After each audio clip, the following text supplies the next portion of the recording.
વૈશ્વિક યુદ્ધની વર્તમાન પરિસ્થિતિ વચ્ચે સરહદે મરીન કમાન્ડો એલર્ટ.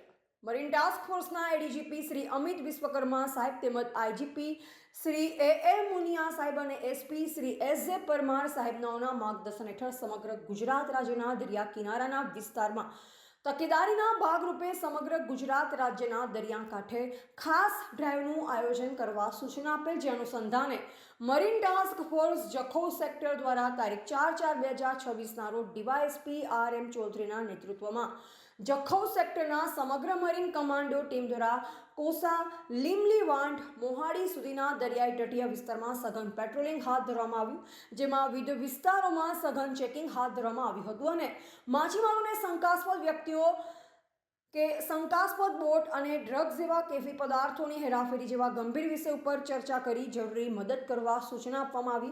તેમજ હાલમાં ચાલી રહેલ યુદ્ધના કારણે દરિયામાં તૂટી પડેલ જહાજો, બોટો તેમજ મિસાઇલો જેવા યુદ્ધમાં વપરાયેલ સાધનો જે તૂટીને તણાઈ કિનારા સુધી આવવાની શક્યતા છે, તેના વિશે લોકોને જાગૃત કરવામાં આવેલ તેમજ સતર્ક રહેવા સૂચના પણ આપવામાં આવી હતી. રિપોર્ટર રમેશભાઈ ભાનુશાલી, નલિયા, બળાસા, કચ્છ.